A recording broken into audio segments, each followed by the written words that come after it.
So what are some things that you know about cancer that someone who hasn't had it couldn't possibly know?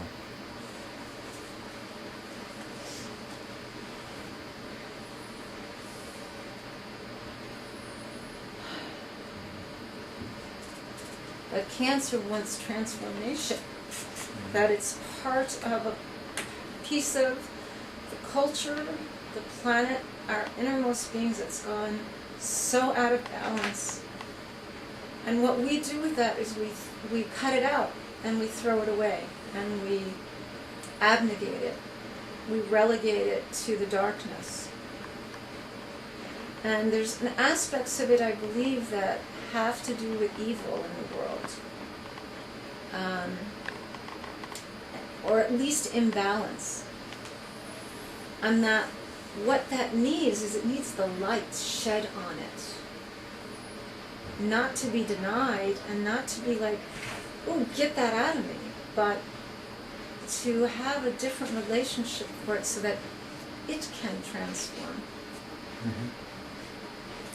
So when you think about your path through the labyrinth of this illness, can you think of one or two sort of strange and weird experiences that perhaps could be understood as esoteric in some sense of the word, or about the spiritual worlds teaching you?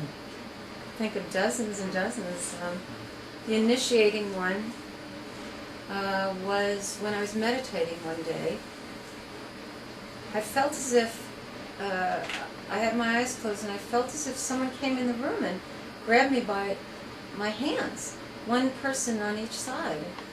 It was so visceral, I opened my eyes to see who had come in. There was no one there, and so I knew I was in spirit time. And so I went back in, and I had this image of my ancestral lineage stretched into infinity on my left, and it was my maternal lineage on the left, and on the right, my paternal lineage. And my mother kind of came out as a spokesman. Both of my parents had passed away many years ago, and my mother kind of said to me, she said, we're all in alignment with you now around this. And this is about familial karma. So I knew that this wasn't just about me. I'm holding this for my whole lineage so that in the spiritual worlds, change and transformation can occur through the medium of the human life. That was one sort of initiating experience. And do you have an experience that taught you something about beauty that you can think of? Everything in this experience has taught me about beauty. Mm-hmm. But I'd say I think of it more about love. Mm-hmm.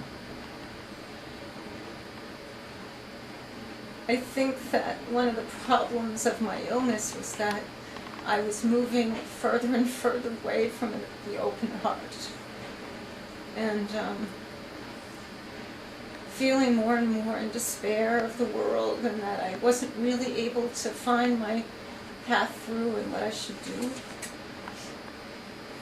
And in that process, my friends have showered me with so much love that I keep thinking of it as like love is just saturating my being in such a way that every cell in me is transforming.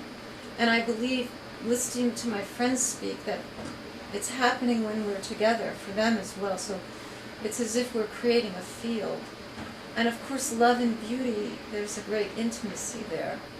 So I see this extraordinary beauty arising in my friends, in their very faces and in their demeanors.